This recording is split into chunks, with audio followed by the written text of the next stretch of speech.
Every single time you sit down with a plate of food, your cat appears from nowhere.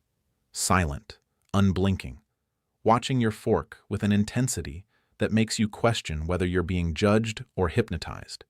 And you've always assumed they just want a taste of what you're eating. But that assumption misses something far more profound happening in your cat's mind right now. The truth behind that stare is something most cat owners will never understand. And by the time you reach the final reason, the way you look at your cat during dinner will shift completely. This isn't about hunger. It isn't about being demanding or spoiled. It's about 8 distinct psychological and behavioral signals firing simultaneously in your cat's brain. Things that reveal a deeper layer of your relationship that gets completely overlooked. Most owners dismiss the stare as pure want. They're wrong. Let's uncover what's actually happening. Number 8 takes us to the surface level, but even here there's more complexity than most people realize. Your cat is evaluating your vulnerability. This one sounds strange, but consider what happens when you eat. Your attention narrows. You focus on your plate. Your hands are occupied. Your situational awareness drops. From an evolutionary perspective, your cat recognizes this moment as a rare window where the larger predator in the household is momentarily distracted and exposed. In the wild, cats are hunters, but they're also constantly assessing threats. When you eat, you're not a threat. You're approachable. You're distracted. In that moment, your cat's ancient wiring registers an opportunity for something that predators rarely get: close proximity to a larger animal without consequence. They're not planning anything. They're simply recognizing a biological shift in the room.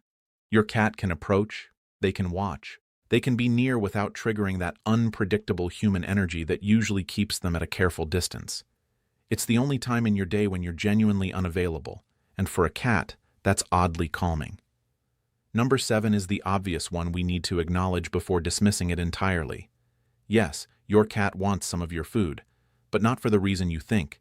Cats are obligate carnivores. Their entire sensory system is calibrated to detect protein and fat. When you're eating chicken, fish, or meat of any kind, your cat isn't just smelling food, they're smelling survival. But here's what separates a cat's food interest from simple hunger. A hungry cat asks directly. They weave between your legs. They vocalize. They're insistent and obvious. A cat who is staring at you while you eat is running a completely different program. They're watching to see if you'll offer. They're assessing your willingness to share before committing to any effort. Most cat owners misinterpret this patience as politeness. It's not. It's strategy. Your cat has learned through observation that staring at humans eating sometimes results in a voluntary offering. The strategy works often enough to warrant the minimal effort of simply watching. It's calculated patience, not desperate hunger. Number 6 reveals something about your cat's emotional architecture that most owners never consider. Your cat is seeking permission to exist in your personal space. Here's what happens during a typical day from your cat's perspective. You leave.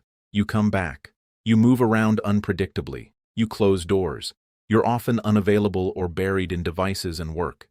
You're essentially an unreliable and fascinating creature who sometimes demands interaction and sometimes demands solitude. Your cat never knows which version of you will appear, except during one sacred moment. Mealtime. Mealtime is the one appointment in your house where your cat knows exactly where you'll be, how long you'll be there, and that you're in a relatively stable state. You sit down. You stay put for 15, 20, sometimes 30 minutes. You're present. When your cat approaches during this window and you acknowledge them, even just with a glance, they're getting confirmation that they're allowed in this moment.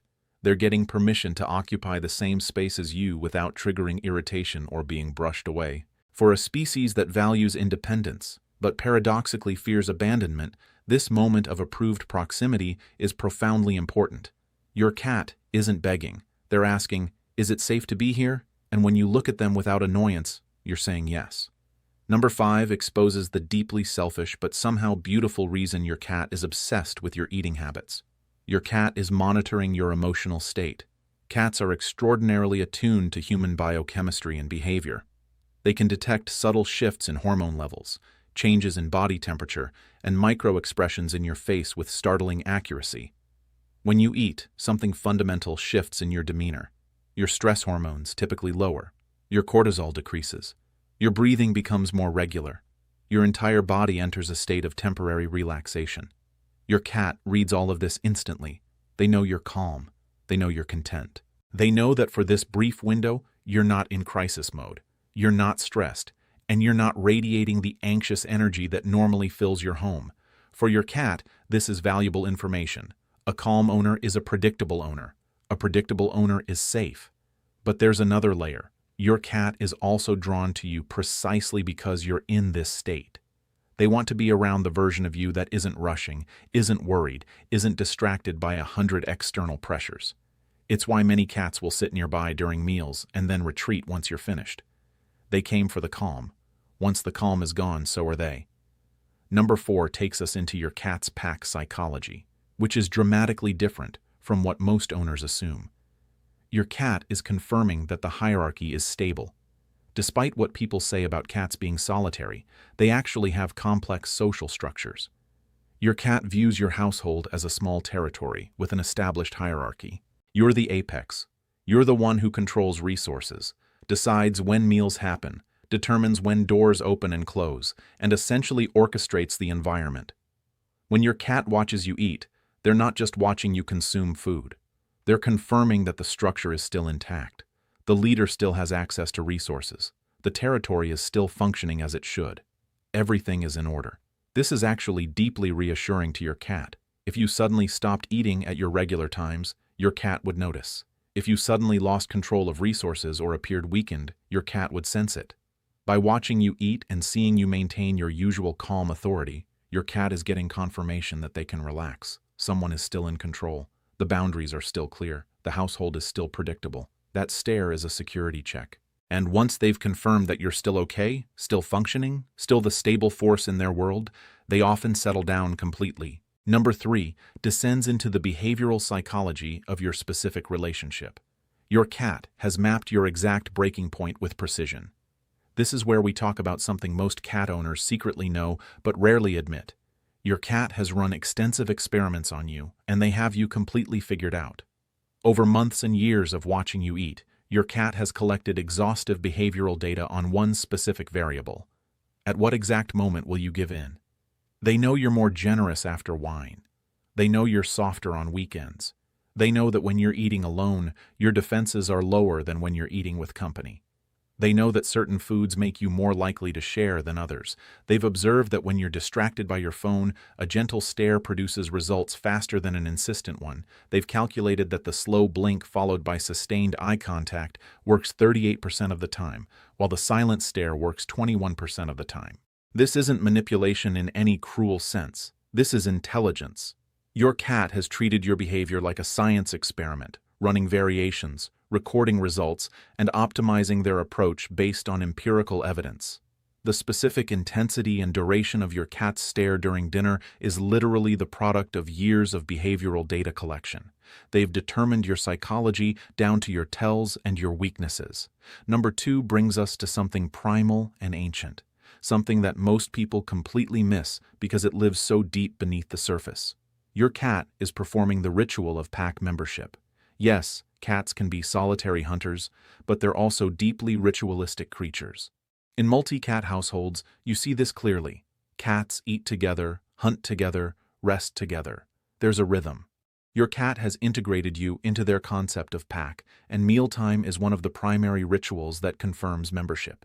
When your cat positions themselves near you during dinner, they're not just seeking food. They're participating in the ceremony of togetherness. Notice what happens if you actually go somewhere to eat without your cat in the room. If you close a door or eat in a different part of your house. Some cats become visibly anxious. They might scratch at the door. They might pace. This isn't about the food. This is about feeling excluded from a ritual that tells them they're part of something. For your cat, your daily meals are one of the few predictable moments where pack cohesion is confirmed. You're both in the same space. You're both engaged in the essential act of sustenance. And by being there, your cat is saying, "We're still a unit. We're still here together." They're not interrupting your meal. They're insisting on belonging. And now, the reason I've been building toward. The one that reframes every single time your cat sits down and stares at you during dinner. This is number 1. And it changes everything. Your cat is asking if you still belong to them. This is the uncomfortable truth that cat behaviorists understand but rarely articulate clearly. In your cat's neurological and emotional wiring, ownership flows both directions. You don't just own your cat owns you. From the moment your cat decided to let you into their life, because make no mistake, it was their decision, you became their person. You became the one responsible for their survival. You became the one whose presence confirms their safety. Food is the primary language through which cats communicate love, security, and belonging. The reason is primal. Kittens' first experience of love is their mothers feeding them. In a kitten's brain, being nourished and being loved are not separate concepts. They are neurologically identical. When your cat watches you eat, they are watching their person consume sustenance. And in that moment, they're asking a question they ask you in 1,000 small ways every single day. Am I still yours? Do you still want me here? Am I still safe inside your care? The stare is vulnerability, disguised as indifference. Your cat is exposing themselves to you, literally sitting in a position where they're not defending themselves, not hunting, not doing anything but waiting and watching and asking if that vulnerability is safe with you. When you acknowledge them, when you smile, when you reach down and offer them a piece of whatever you're eating, you're not indulging bad behavior. You're answering the most important question your cat knows how to ask. You're saying, yes, yes, you're mine. Yes, I still want you here. Yes, the bond between us is unbroken. When you don't share, when you're too busy or distracted or simply not in the mood, your cat doesn't just move away. They sometimes sit for a moment longer before leaving, and if you're paying attention, you'll catch something that looks like resignation. They didn't get what they wanted.